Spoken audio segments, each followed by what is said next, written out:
Latest എന്ന് പറയുന്നവരെ ഇന്നത്തെ സുവിശേഷത്തിൽ നമ്മൾ വായിച്ചു കേട്ടത് ഈശോ ജായറോസിന്റെ മകളെ ജീവിപ്പിക്കുന്നതാണ്. മരിച്ചു കിടക്കുന്ന ഒരു ബാലികയെ ഈശോ ചെന്ന് ജീവിതത്തിലേക്ക് തിരികെ കൊണ്ടുവരുന്നതാണ് സുവിശേഷത്തിൽ നമ്മൾ വായിച്ചത്.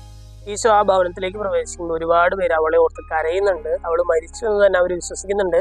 പക്ഷെ ഈശോ മാത്രം പറയുകയാണ് അവൾ മരിച്ചിട്ടില്ല, അവൾ ഉറങ്ങുകയാണെന്ന് പറയുകയാണ്. ബാക്കിയുള്ളവരെല്ലാവരും ഈശോയെ പരിഹസിക്കുന്നൊക്കെ ഉണ്ട്. പക്ഷെ കുറച്ചു നേരത്തിന് ശേഷം തന്നെ ഈശോ പ്രവർത്തിച്ച് അത്ഭുതം കണ്ടിട്ട് എല്ലാവരും ഈശോയുടെ ചുറ്റുമൊക്കെ കൂടുന്നുണ്ട്. സ്നേഹമുള്ളവർ, ഇന്നത്തെ സുവിശേഷ ഭാഗം നമ്മളെ പഠിപ്പിക്കുന്ന വലിയൊരു കാര്യം, ഒരു പക്ഷേ മരിച്ചു എന്ന് നമ്മൾ കരുതുന്ന പല കാര്യങ്ങളും ദൈവത്തിന്റെ കണ്ണിൽ ജീവനുണ്ടായി.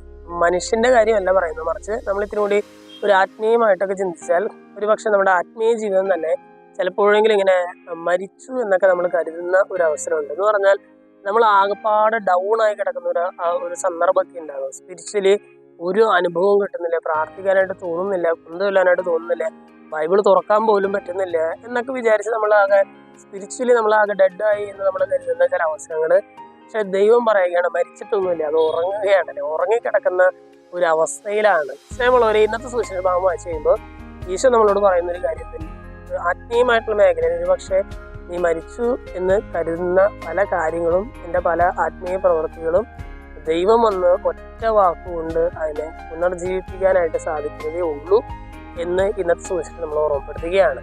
ഇന്നത്തെ ഈ വചനഭാഗം വായിച്ചു കഴിയുമ്പോൾ നമ്മുടെ ജീവിതത്തിലെ ആത്മീയമായിട്ടുള്ള മേഖലയിൽ എന്തെങ്കിലും തരത്തിൽ നമുക്ക് ജീവനില്ലാത്ത അവസ്ഥ നമുക്ക് ഉണ്ടെങ്കിൽ ദൈവത്തിൽ ആശ്രയിച്ച് അതിനെ വീണ്ടും പുനർജീവിപ്പിക്കാനായിട്ടുള്ള ഒരു കൃപയ്ക്കായിട്ട് നമുക്ക് പ്രാർത്ഥിക്കാം.